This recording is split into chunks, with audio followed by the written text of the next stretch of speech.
In the name of Almighty Allah, the most merciful and kind. Assalamu alaikum, dear students. I am Ishfaq Ahmed. Today I welcome you all be a part of Jinnah version classes. I am going to teach you poem The Daffodils, but pause the video here and note down the task for the week. Let's get started. The poem is written by William Wordsworth, and let's talk about the poet in a brief detail. William Wordsworth was the poet of nature. He used to explore the nature, define the beauty of the nature, and he used to enjoy with the nature.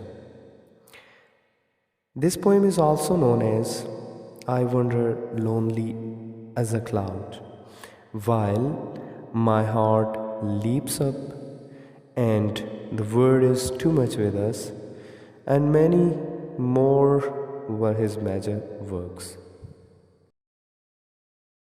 Let's start the poem. I wandered lonely as a cloud that floats on high o'er vales and hills, when all at once I saw a crowd, a host of golden daffodils, beside the lake, beneath the trees, fluttering and dancing in the breeze. This was the first stanza. Let's take a look on first two verses of the poem. I wandered lonely as a cloud that floats on high o'er vales and hills. In first verse, we'll focus two words. One, wander, and second, clouds, where the poet used poetic term simile. The word wanders mean walking aimlessly, and secondly, he compared himself with the clouds. So, can you tell me that what is the speciality of the clouds? Any guess? Well, there's a question that why did he not use something else? Why the clouds?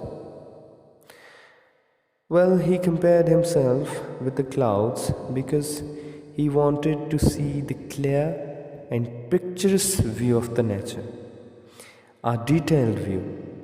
Secondly, the cloud seems like a block from the distance, right? But there is nothing inside it. As we see the fog or we see the mist from distance, there's a blockage, but there's nothing in it. Most probably, or most possibly, he portrayed himself and he portrayed his life as well, that he, from his life, from his inner, is nothing. And in second verse, that floats high o'er vales and hills. Here, or is formed from over, and vales is formed from valleys. This formation of word from existed word is called neologism. For example, most of the time we see that poet used mourn instead of morning. So here vales is used instead of valleys. So the picture that I have drawn, most possibly it was the scene that he was seeing, because a cloud is wandering and floating over the hills and valleys, so and so.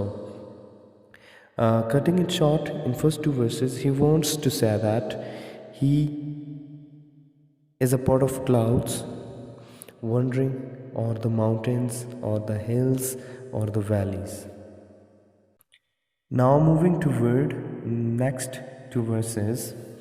When all at once I saw a crowd, a host of golden daffodils. Here we'll focus three words actually in both verses: the crowd. So, can we use the word crowd for the bunch of, for the host of flowers, for the host of daffodils? Is this a suitable term? Because crowd is used for the group of people. And he was saying that he was a part of clouds. How we can say that he saw clouds from the distance, from that very distance? And next thing we'll talk about the color of the daffodils. The daffodils were golden. So, can anybody tell me what is the significance of the color and what is the significance of the saying of the poet that he could see the poem, he could see the daffodils from that very distance? Well, he used crowds because the daffodils were very dominant, and he was seeing the daffodils from that very distance because of their color. Golden color is very conspicuous, dominant.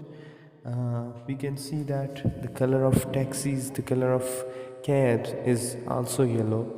That is why, because they capture our attention.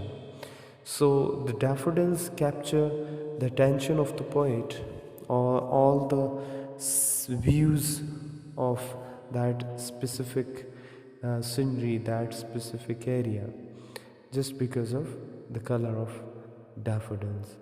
So in these two lines, he wants to say that I saw a lot of daffodils and their color were golden.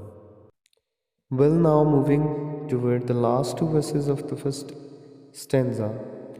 These two verses are very beautiful and one of my favorite verses. Here he says, beside the lake, beneath the trees, fluttering and dancing in the breeze. Look at the speciality of the poet. Look at his wording, that he is not mentioning that lake is there, trees are there. He says that I saw a lot of daffodils under the trees, beneath the trees, and on the side of the lake.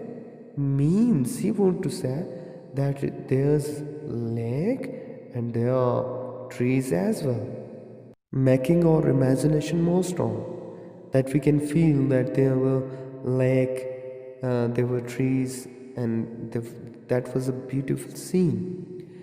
So what were the daffodils were doing when he saw them? They were fluttering and dancing in the breeze. So fluttering means enjoying and dancing happily.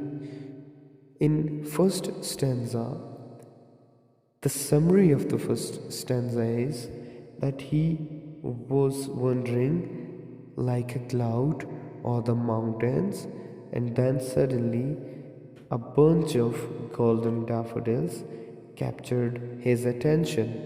They were lake and they were trees, so daffodils were waving through the air. Hope there is no problem in stanza 1. Now moving toward stanza 2.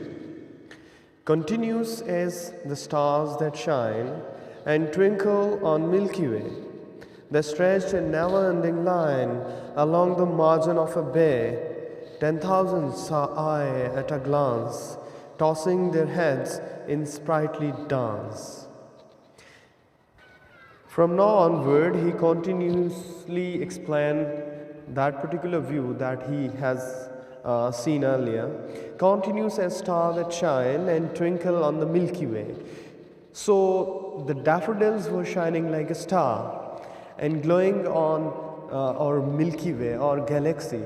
Milky Way is the name of our galaxy. So they were very much glowing on that particular site. They were very much obvious on that site. So that is why he said that they were shining like the stars. They stretched in never-ending line along the margin of a bay. Here, he wants to say that the daffodils were stretched or a long area, and there were a lot of daffodils, and they were stretching they were stretching beside the lake. Bay is also used term for stream, for lake as well. So the daffodils, a lot of daffodils was stretching alongside the lake. Here he wants to say that there was a long line. The daffodils were too many, and they were scattered along the margin of the lake.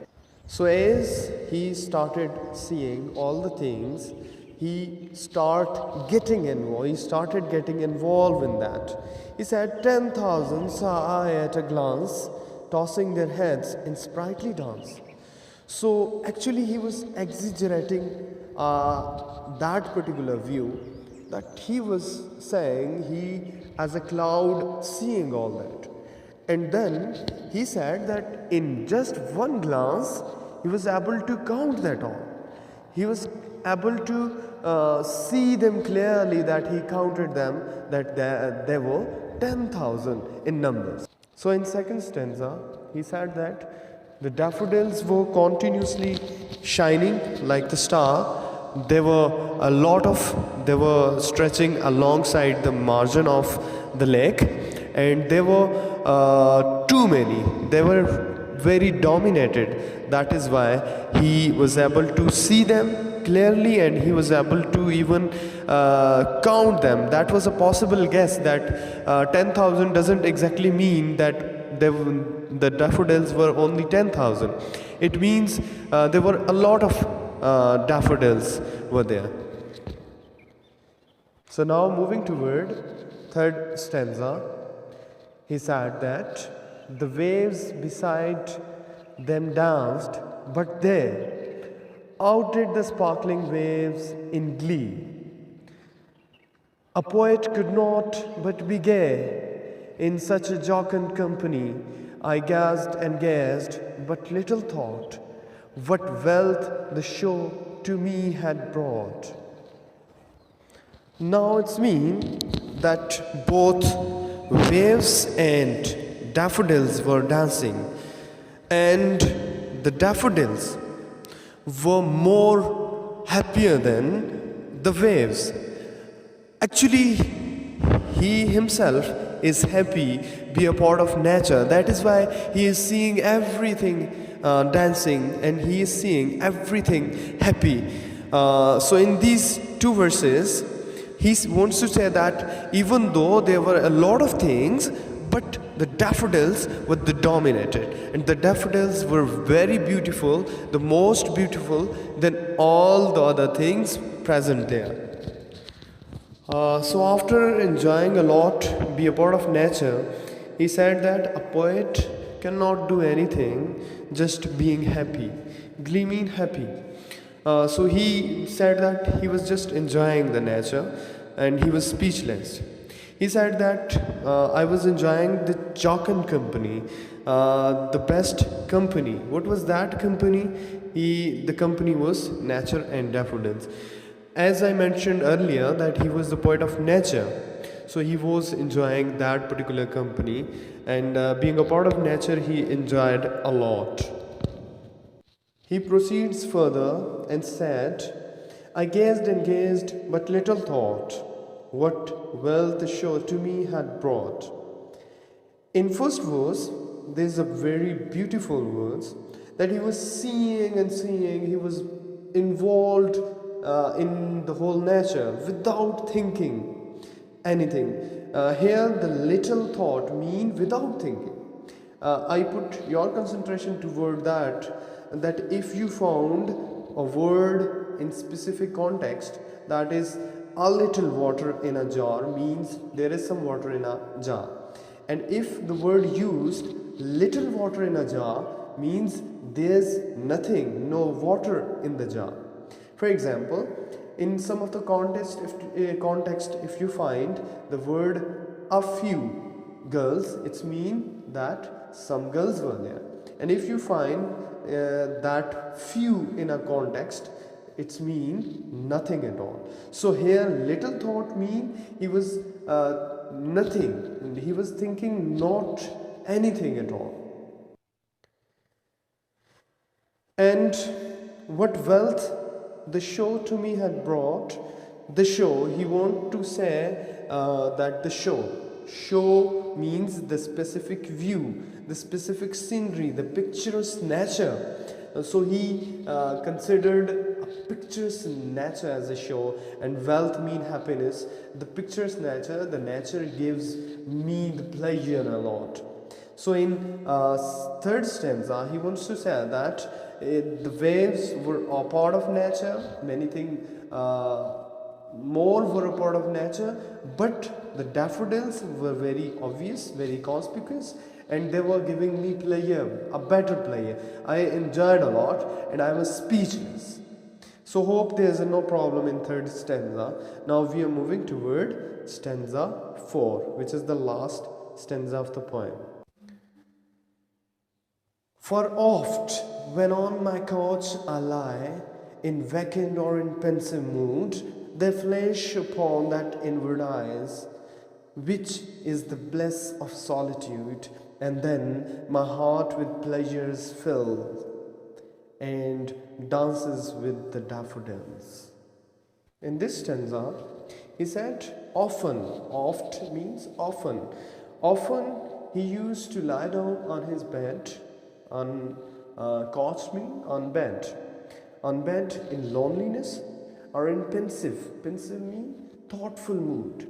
So whenever he feels lonely or he was in thoughtful mood, he used to recall the memories, he used to recall the picturesque scene of the nature and enjoys with all that scenes. And then in next two verses he says, they flashed upon the inward eyes, which is the bliss of solitude. So they means the daffodils, the scenery, the views flashed upon him. Suddenly all the views, all the memories that he gathered from the nature came in front of his eyes, and he was enjoying, he started enjoying, the company of nature gives him the pleasure. So he enjoys a lot, be a part of that. And then in last two lines he said, then after getting a lot of things, after getting these memories, these happy scenes, my heart fills with pleasure, and the heart used to dance with the daffodils. So that was all the explanation of the poem. In first stanza, he captures our attention toward the spectacular scene, and then elaborates the scene more and more throughout the poem, and then said that he enjoys be a part of nature as he was the poet of nature. So that was all.